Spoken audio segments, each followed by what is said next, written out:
नमस्कार दोस्तों, आपका स्वागत है हमारे इस YouTube चैनल पर। दोस्तों, अगर आपको किसी भी तरह का न्यूज़ आपको इंटरेस्ट है तो प्लीज़ हमारे चैनल को सब्सक्राइब कर लीजिए और बेल आइकन को दबाना मत भूलिएगा दोस्तों, जिससे आप लेटेस्ट अपडेट आप तक जल्द से जल्द आ सके। तो आइए शुरू करते हैं। आज का न्यूज़ है वोकल फॉर लोकल के नाम से। ये बहुत महत्वपूर्ण चीज़ है। सिर्फ क्वालिटी ही ला सकती है भारत में बड़ा बदलाव। Vocal for local.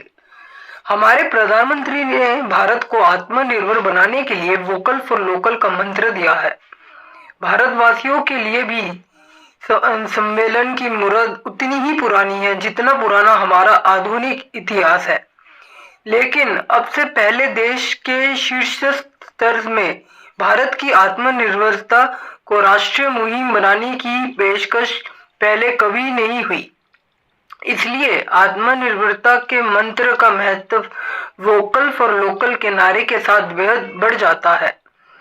दरअसल दुनिया का हर एक समाज, हर एक देश खुद को आत्मनिर्भर बनाना और अपने उत्पादों के ज्यादा से ज्यादा निर्यात का सपना देखता है और फिर इस सपने का साकार करने के लिए ही अपनी नीतियां बनाता है, नीतियों को लागू करता है। हमारे देश का भी यही सपना पूरा हो और हर कोई पूरे समर्पण के साथ स्वदेशी पर गर्व करने और इस बढ़ावा देने के सपने का साकार करने में पूरी ताकत से जुट जाए। इसके लिए ही प्रधानमंत्री ने देश को आत्मनिर्भर और वोकल फॉर लोकल के दो मंत्र दिए हैं। दोनों मंत्र परस्पर एक दूसरे के जुड़े हुए अनुपूरक एक ही है। आत्मनिर्भरता का सीधा संबंध क्वालिटी से होता है। अक्सर ये माना जाता है कि नए नए उत्पादों से और इनकी क्वालिटी की बदौलत ही विकसित देश विश्व बाजार में अपना दबदबा स्थापित रखते हैं। इसलिए प्रधानमंत्री जी का साफ आशय है ये भी है कि भारत को अपने शोध, अनुसंधान, मेहनत और लगन से ऐसी क्वालिटी का उत्पाद तैयार करे जिससे एक और तो हमारी आयात पर निर्भरता खत्म हो सके और दूसरा और विकसित देशों के उत्पादों की तरह भारतीय उत्पादों की भी दुनिया भर में मांग हो, चाहत हो और हम भी एक महत्वपूर्ण निर्यात देश बन सके। बात चाहे मानव संसाधन की हो या अन्य किसी भी उत्पाद की, सबसे बड़ी प्रतिस्पर्धा क्वालिटी ही लेकर होती है। यदि हम सिर्फ उन प्राकृतिक उत्पादों को ही देख जिन्हें कृषि क्षेत्र उत्पादित करता है, तो भी हम पाते हैं कि बाजार में सिर्फ बेहतर वस्तुओं की मांग होती है। हालांकि ये कमजोर क्वालिटी के सामान को भी ग्राहक नहीं मिलता, जबकि उत्कृष्ट सामान के लिए बेहद ऊंचे दामों पर भी खरीद कर मिल जाता है। तमाम विकासशील देशों की तरह भारत की भी यदि कोई सबसे बड़ी चुनौती है तो वो हमारे उत्पादों को, क्वालिटी को और बेहतर या विश्वस्तरीय बनाना है। इसके लिए देश में प्रचार संसाधन उपलब्ध है। प्रकृति ने हर लिहाज से भारत को बेहद समर्पण बनाया है। भारत यदि हर तरह की जलवायु और भौगोलिक क्षेत्र में समर्पित है तो हमारा आकार, हमारी आबादी, हमारी धार्मिक संस्कृति और भाषाई विविधता भी अद्भुत ही है। अब जरूरत सिर्फ इस बात की है कि भारत जनमानस में एक क्वालिटी यानी गुणवत्ता को लेकर वैसी चाहत पैदा हो जिससे हमारे उत्पादों की दुनिया भर मांग हो। यही आत्मनिर्भर और वोकल फॉर लोकल के मंत्र के पीछे ही प्रधानमंत्री जी का सोच है। क्वालिटी का संबंध सिर्फ आधुनिक उत्पादों से ही नहीं बल्कि जीवन के हर क्षेत्र से होता है, क्योंकि समाज ही हर एक गतिविधि के बीच परस्पर निर्भरता होती है। जिंदगी के हर एक पहलू की क्वालिटी में सुधार लाकर ही हम आत्मनिर्भरता का सपना साकार कर सकते हैं। मिसाल के तौर पर यदि हम कोरोना संकट से पैदा हुए हालात और गौर करें तो पाएंगे कि सबसे बड़ा संकट अर्थव्यवस्थाओं में मांग पक्ष के कमजोर पड़ने का है। कोरोना काल ने इसे वैश्विक बना दिया है, इसलिए अभी जितनी ताकत हमें अपनी सप्लाई चेन और स्टोरेज जैसा आधारभूत सुविधाओं को मजबूत बनाने पर लगानी है, उतना ही जोर अर्थव्यवस्था में मांग पक्ष को मजबूत करने, इसमें तेजी लाने के उपाय अपनाने पर भी रखना होगा। ऐसे करके ही उत्तम क्वालिटी का उत्पादक को बाजार तक पहुंचाने के बाद भी खपत और उचित मूल्य के लिए नहीं तरसना पड़ेगा। बाजार में मांग की कमी का सबसे भारी नुकसान किसानों को होता है, क्योंकि उनकी उपज के लिए न्यूनतम समर्थन मूल्य की व्यवस्था तो आज भी सिर्फ सीमित अनाजों के मामले में ही है। उन्हें उपज की उचित मूल्य मिलने का सीधा संबंध मांग से है, और मांग की निर्भरता लोगों की उस क्रय शक्ति या आमदनी से होती है जिसे वो बाजार में खर्च करते हैं। लिहाजा मांग से पहले हमें लोगों की आमदनी बढ़ाने या रोजगार के नए अवसर विकसित करने होंगे। भारत में हस्तशिल्प और आयुर्वेदिक उत्पादों की ऊपर भी संभावना है। इस सेक्टर के उत्पादों को भी उम्मीद क्वालिटी, ब्रांडिंग और मार्केटिंग की चुनौती से उबरना पड़ेगा। कृषि क्षेत्र भारत का सबसे परंपरागत और बुनियादी क्षेत्र है।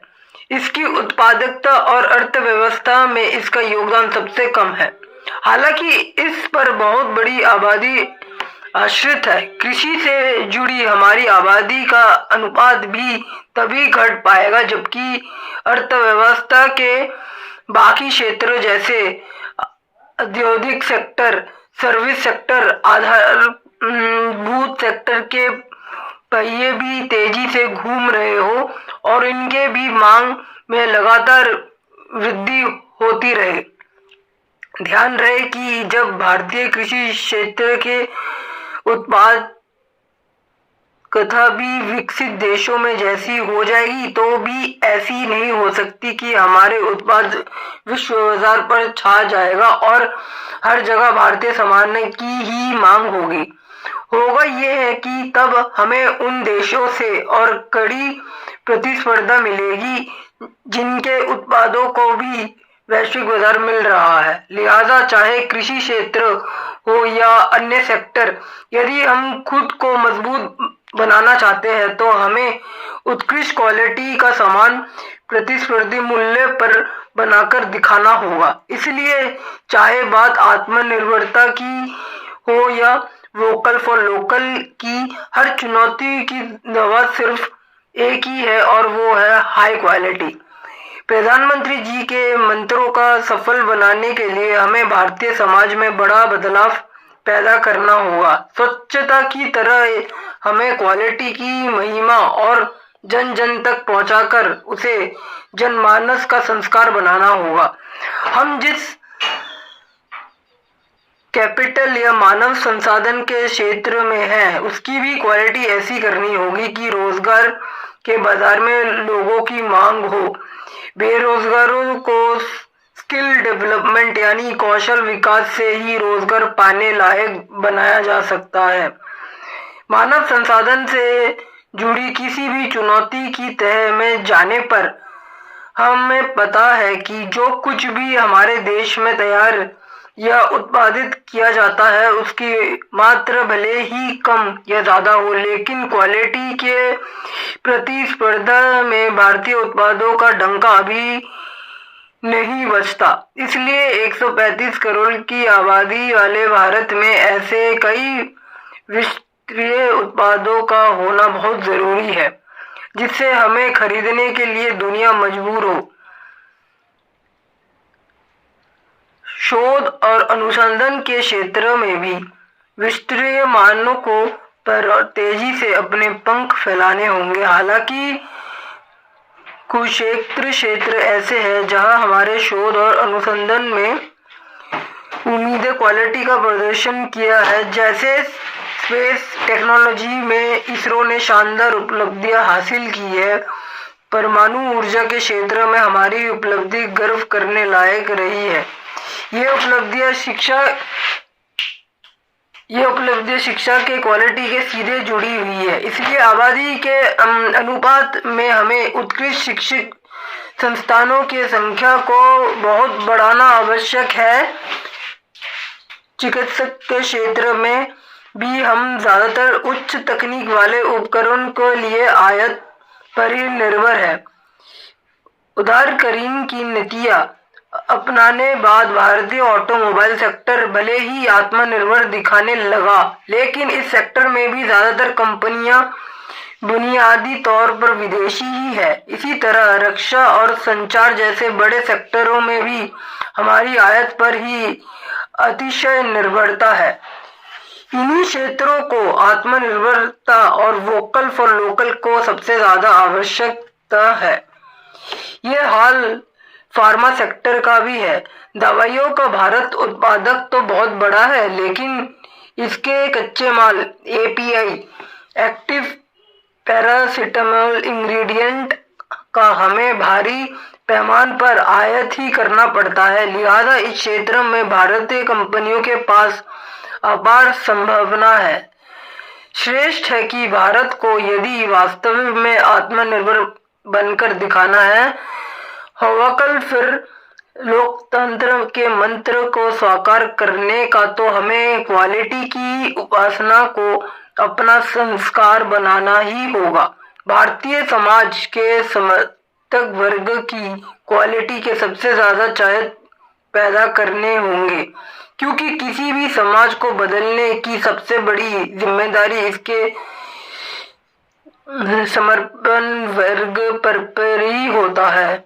संपन्न वर्ग को ही अपने आमदनी का वितरण इस तरह करना होगा कि उसके लिए काम करने वालों लोगों की आमदनी ज्यादा से ज्यादा हो सके। इसलिए दुनिया के हर एक उत्तर समाज की तरह भारत में भी क्वालिटी के लिए राष्ट्रीय आंदोलन या अभियान का होना सबसे जरूरी है। प्रधानमंत्री जी के मंत्रों ने इसका बिगुल बजा दिया है, क्योंकि नए शोध और उम्मीदों क्वालिटी के संस्कृति के पनपाने तक भारत किसी नए कैदी में नहीं जा सकता। शोध और क्वालिटी का कोई छोटा मार्ग या रोड का नहीं हो सकता है। क्वालिटी कभी भी रातों रात हासिल नहीं होता। इसे हासिल करने में भी पीढ़ियां खप जाती है। सुखद ये है कि भारत अब सपने साकार करने के लिए कमर कसकर जुट रहा है। धन्यवाद दोस्तों। अगर आपको ये न्यूज़ अच्छी लगी हो तो हमारे चैनल को लाइक कर दीजिए और शेयर कीजिए, और प्लीज़ हमारे चैनल को सब्सक्राइब कर लीजिए दोस्तों। मिलते हैं अगली बार।